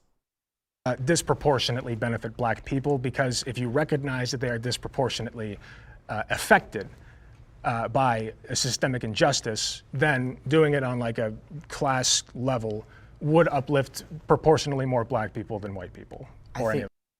Bro, listen, bro. It don't even gotta be that complicated, bro. It's simple, right? Right? Your ancestors were promised 40 acres and a mule. Calculate how much 40 acres and a mule is in 2023 and give that to every family, to every black family. It's that simple, right? If the 40 acres and a mule weren't honored, that's still a binding contract. They're still obligated to that 40 acres and a mule. So I guess, I don't know, like, if they really want mules, but, you know, right? Just figure out, right? Just just figure out the price of that and make good on that promise. Whoa. They don't want handouts, so they're cooning. Again, nobody said nothing about a handout. What we're talking about is a legally binding contract. Legally binding contract says that a 40-acre and a mule was supposed to be given to make right for having to endure the years of slavery. After the slaves got free, the 40-acre and a mule never got honored. So that legally binding contract is still binding, and the ancestors of those people who were promised a 40-acre and a mule, they deserve it. I'm not getting reparations because my ancestors weren't promised a 40-acre and a mule, so I'm not getting shit. But I can still tell you, even though I'm not getting shit, I don't know if my ancestors were promised one, right? Because I'm from Liberia. So I'm sure we can probably trace it back to right? I'm sure we can probably trace some of my ancestors back to cattle slavery here. I'm sure. But for conversation purposes, I'm not getting shit. But I can also acknowledge that a contract was put into effect, a legally binding contract, and that 40-acre and mule is still owed. We're not talking about handouts for pain and suffering for like post-slavery, right? Like Jim Crow. Nah. We're talking about that 40-acre and a mule. It's that simple. Yeah, I think like mostly like black GIs that were left out of like the New Deal, for instance, that to be able to come back and as a white American, as a white veteran, to get a home loan and then build that generational wealth, you could not get that as a black American. So there needs to be, I think, reparations. I don't care really what form it comes from. I think free healthcare, free college, so that everyone has like an equal opportunity to educate themselves, to build a better life for themselves. So it's sort of like, and I think Germany is also a perfect model to follow. By issuing, first of all, a formal apology, which we haven't even done that. But also just like donating to like different funds and just. Yo, he right. Yes, he's right. Yes. Listen, Germany gave the Jews their reparations. Listen, yo, keep the apology, bruh. You feel me? Right? Yeah, you feel me? Yo, but Jewish people got their reparations. So why is the thought of a reparation like so far-fetched? Again, I'm not getting a dime because my ancestors weren't promised that 40-acre and a mule, so I'm not getting a dime, right? But like, if it was promised and it's a legally binding contract, then why can't it be honored? I think a more equitable society striving for that is reparations in and of itself. I have no problems with reparations if they had happened initially during the slavery or the civil rights movement or any of that. But to try and do that now logistically just doesn't really make any sense. And like, where would this money come from? Like, we're in so much debt as a nation. Would I get this money? See, I hate the logistically, right? Like, I hate the logistic argument, right? Because if Cardi B sues Tasha K and gets a judgment, we don't say logistically, bruh, where would the money come from for Tasha K to pay back Cardi B? Logistically, how would that work? No, we don't say that, right? No, we don't. No, hell nah. We say, listen, homie. You made your bid, you got a lie in it. It's just that simple. I'm sorry. It's that simple. Right?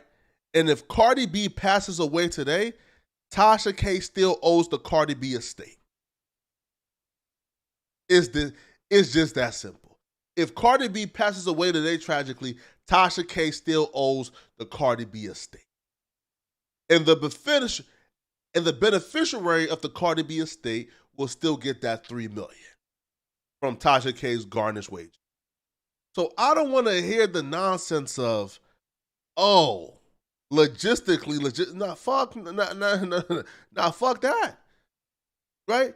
Cause if the way to avoid paying out a legally binding contract is just to wait for somebody to die or to outlive them, to me that's nonsense and that's bullshit. If we're saying you can avoid paying somebody what you owe them by just outliving them, stop it. Fuck that. Them folks need their 40 acres and a mill, man. I'm biracial or triracial, like, do mixed people get it? And like, do Irish people get reparations when they were indentured servants? I think for reparations, if you can find specific instances of somebody being like actually deprived of something, whether specific instances of like the 40 acres and a meal promise, or whether you can find specific cases of like Chinese people building railroads or Irish people or whatever, people being deprived of things, that's okay. But otherwise, yeah, it's a logistical nightmare. There's no possible way that we'd be able to do it well.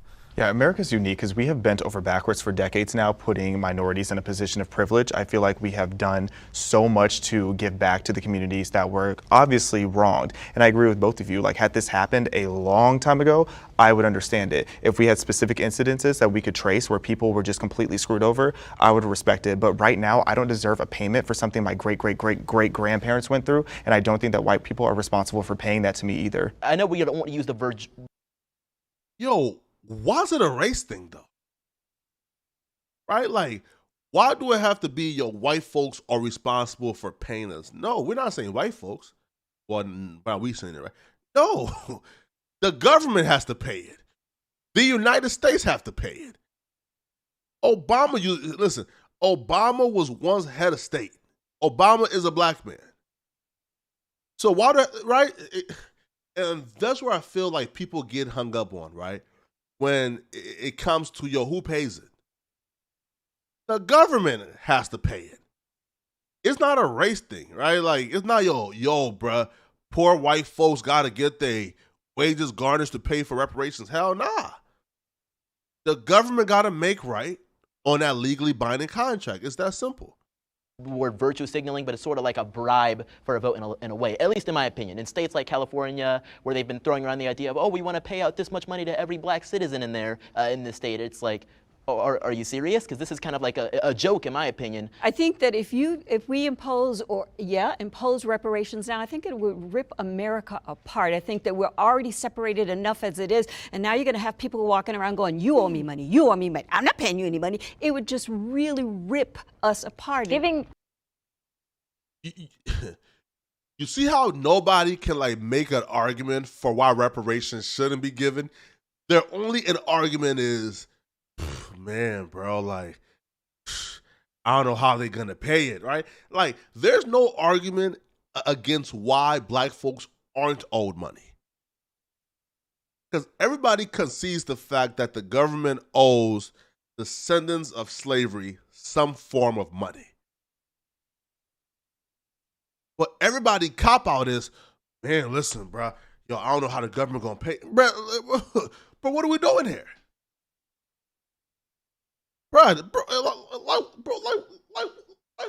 Listen, don't bill out the government. Well, what are we doing here? They made their bed, tell them to lie in it and pay up. Somebody money doesn't mean anything if they don't know what to do with the money or how to handle the money. So if the primary issue in black culture or with black people is generational trauma, then maybe they need more therapy than they need money, honestly. Which conservatives are also against. Well, that's kind of my argument. Like, if there is that generational trauma or whatever, I think examples of free healthcare, they could see a therapist and not be, fall into debt. And I think the argument of the logistical nightmares of it, I think if we want to pay for something in this country, we usually find a way to do it, especially when it comes to the military. So, we pay for multi-billion-dollar It's jets not all the the dollars, time. it's who's supposed to get them. Not to attack progressives, but that is like the most progressive idea in the world. Is like I can see the headlines like reparations voted on in Congress to be paid in the form of free therapy for people in the hood. That just sounds like the funniest thing in the world. But Well, I also don't think it's going to come directly from like, white person to black person. Like, oh, your lineage affected. Yo, and like peep how like the liberal, again, like we don't want to make this a liberal or peep how the people, like even the people who are pro reparations for black folks, even they will say everything else other than payment in money. They'll say therapy. Oh, they'll say, oh, give them education. Nah, keep your therapy, right? Give up that $250,000 and let them folks pay for their own therapy. You see, yo, like even the people who support reparations throw out suggestions for everything other than cash. That 40 acres in a mill got to be honored, bruh. It's that simple, right? Like, if I owe you money and you pass away, I still owe your estate them funds, bruh. My wage is still getting garnered and going to your estate, and your kids or whoever your beneficiary is going to enjoy the fruits of your labor. It's that simple. There's no way out of this. There's no way out of this, bruh. All right? Y'all can give up the coinage, bruh. There's no way out of this. Stop it. His lineage. It is though. Like in San Francisco, they were going to raise the average family, or the average household in San Francisco was expected to pay $600,000 each with the $5 million per black person proposal that they had. And I used to live in the San Francisco Bay Area, and I was repulsed by that because you have so many homeless veterans on the streets, and they were going to give black people a home for as little as $1 just for being black. Mind you, slavery wasn't even in California. So why that was going to be the case, like I don't understand, but it's extremely unrealistic to think that the average family in San Francisco can afford that. That's because Newsom wants to get reelected. Okay, but you don't really care Precisely. about homeless veterans, right? That's just you a don't laughable support idea. You don't know I feel me. like all your arguments are But ad hominem. but you're Literally here as a every conservative. single one ad You're here as a hominem. conservative. So what policies do you support for homeless veterans? There's ways to address, I mean, Specifically. for homeless in general.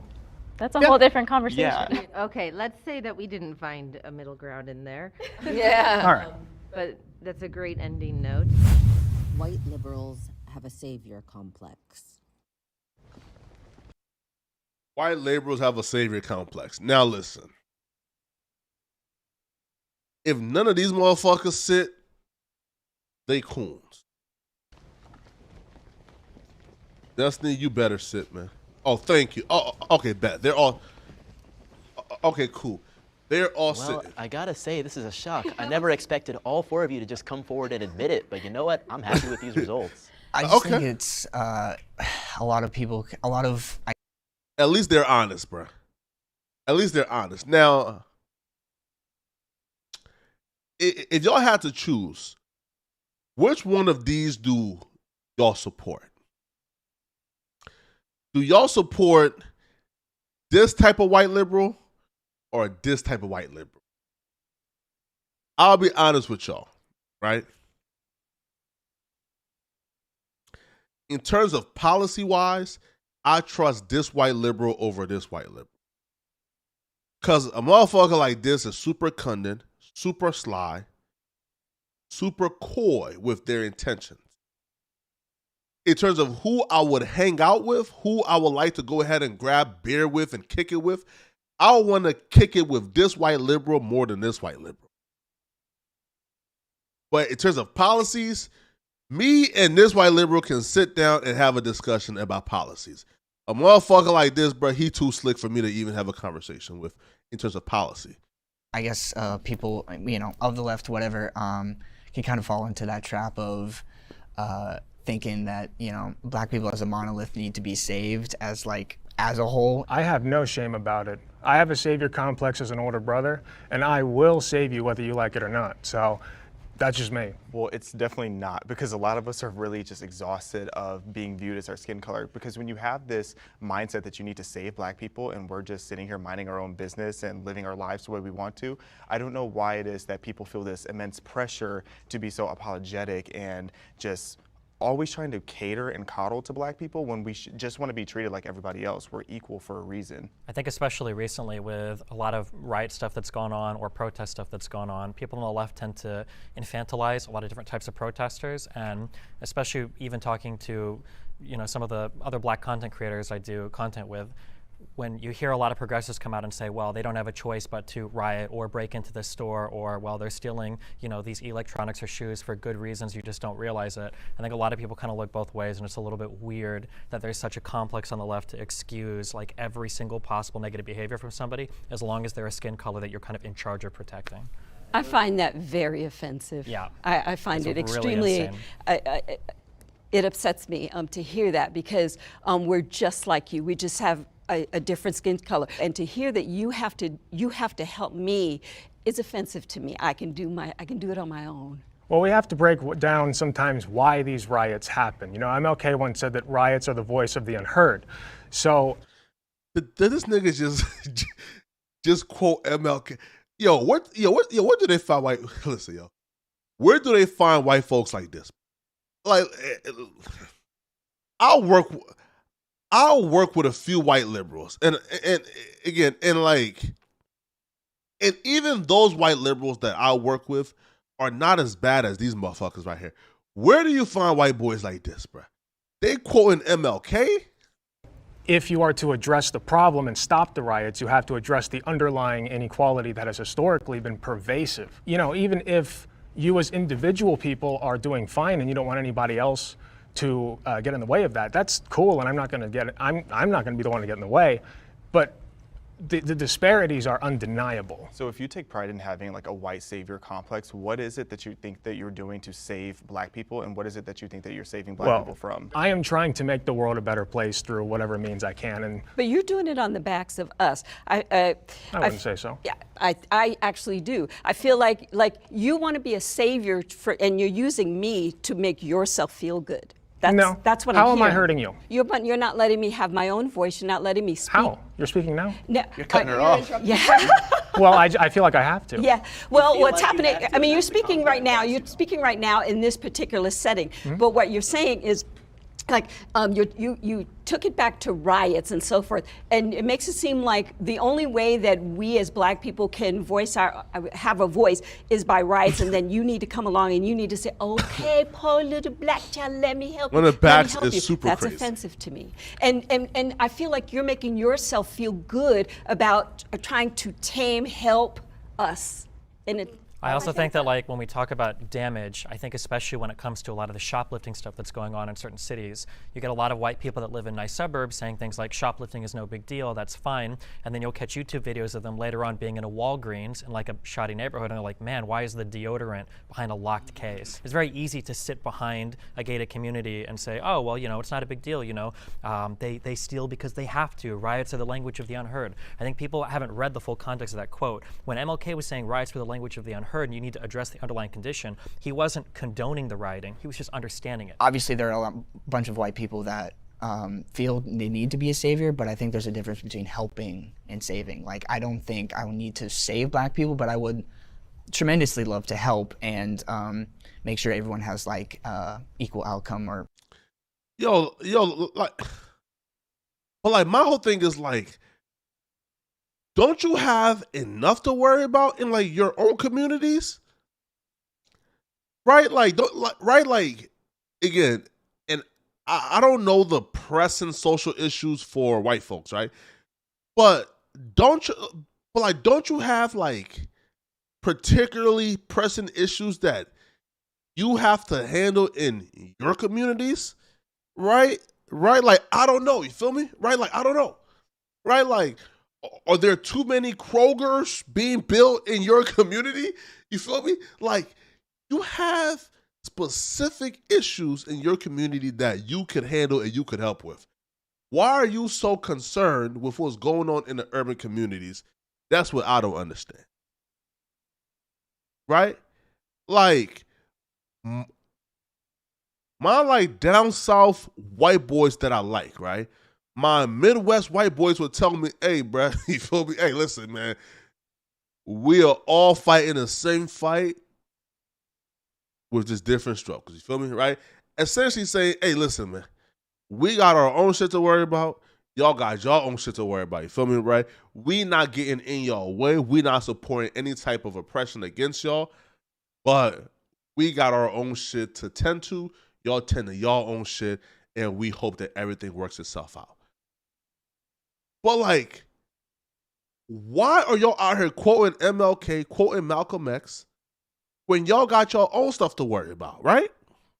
Not equal outcome, but at least equal opportunity. Left my ass off too many in my crosswalks. opinion, That's I feel a fact, we man. do not have in this God country. damn.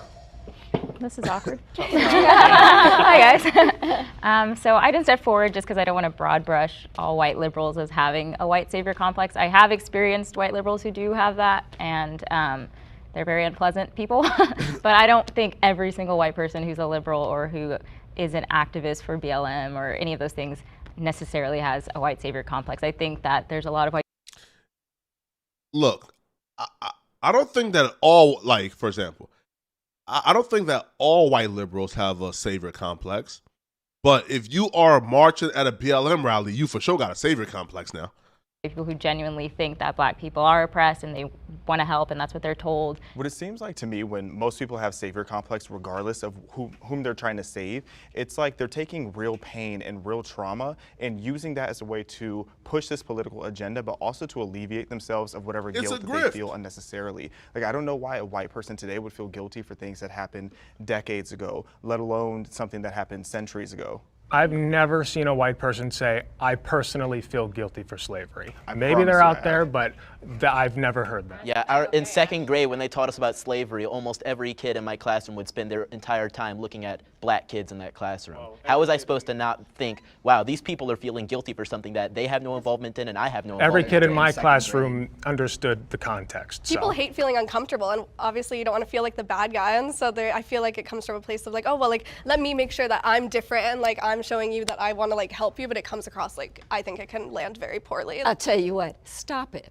Stop it. Because what happens is when you put yourself as the white savior, what you do is you elevate yourself above the black person because you feel then like you have to save us. So just stop it. Just treat everybody regular and normal. Just like I would treat you regular and normal, you treat us regular and normal rather than trying to save us. I just got one thing I wanted to bring up earlier about taxes, because you were saying that you had your job and you were talking about how like you get the tax every time and you're like seeing your tax go up. I worked in nursing homes in 2020 COVID. The last thing that was on my mind. Wait, hold on. Mitch McConnell watched 60 and 70. Wait, hold on. Mitch McConnell died on their deathbeds, suffocating to death, was taxes. I was worried about health care. I didn't give a shit about taxes in that time.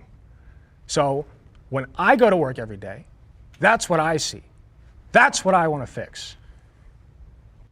I see you once again elevating yourself above the rest of us, and particularly at me, a white man elevating himself above a black person. He called me a bootlicker. He called me a bootlicker. Oh no, I triggered them all. I'm sorry. I'm sorry. I'm chilling, buddy. So what I hope comes out of this conversation is that we're all Americans, and because we're all Americans, we know that America has a bunch of problems, and I think every person here wants to solve the problems, and I think everybody's bringing what they have to the table with their ideas on how. Y'all trolling, man. To get us to unify. This kind of stuff, right? But no, guys, nah, guys. And somebody in the chat was trolling us, man. Mitch McConnell is not dead. You got something in there. Hopefully, I mean, I'm going to give you the benefit of the doubt that you have something in there that's redeeming about you that would bring all of Americans together. So I hope that we end on the note of American. UNITY. I would like to say we're all made in the image of God, and so we all have our inherent worth just because we're made in His image, and we should treat each other as fellow image bearers, not just by the color of our skin. I mean, as Martin Luther King said. He also why they all quoting MLK, bro? Did not like capitalism. I think something that's really challenging. I've definitely been guilty. When in the are they past gonna of throwing quote around the Malcolm? Uncle Tom word. I used to be hardcore progressive. I'm still relatively progressive, but something that I've learned as time has gone on is being a white person isolates you from a lot of the different types of racial struggles that people go through, and those struggles can take a lot of different forms. Not just, was my ancestor a slave, and not just is my culture bad, but sometimes in the way that, people grow and develop, right? Like, am I actually choosing these political beliefs because they mean something to me, or is it because I'm black or my parents are black? If I speak a certain way, am I betraying my race? If I am a political orientation, am I a bootlicker? And I think that it's important when you're coming from a progressive point of view to understand that even though there are conservatives that are black people, you have to treat them as individuals and not just come at it with this, like, you're black, you're a conservative, therefore here's like 6 or 7 different slurs that I can use against you, but they're approved because I happen to be on the progressive side. Yo, bro, they put a they put a timer on Destiny. Yo, listen, listen. I don't even think it's about white liberals or white conservatives, right? I'm just automatically like suspicious if you care more about another group's struggles than your own. Meaning, if there was an Asian person who cared more about the Native American struggles than they did about Asian struggles, I'm side-eyeing you. That's suspicious. So if you're a white person who care more about black issues and what's going on with black folks than you do about what's going on in your own communities and what's going on with white folks, that's suspicious. If you are somebody who gets irate that a particular group of people do not really, that a particular group don't agree with your methods to saving them, and you get irate and call them a bootlicker and a cocoon, that's suspicious, right? Because now that goes from you trying to help to you trying to control. But people, we're going to end it here. We'll be back tomorrow, probably afternoon sometime, but we'll be back tomorrow, all right? But for now, man, like the video, sub to the channel, comment for the algorithm. Also, man, follow me on Twitter. If you guys want to just hear my opinions, just hear me speak, you can hear my opinions and hear me speak on Twitter. Flacco Poetic on Twitter.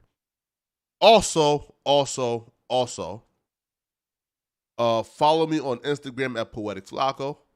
Follow me on Twitch at Poetic Flacco 1. All right, I'm gonna see you guys there.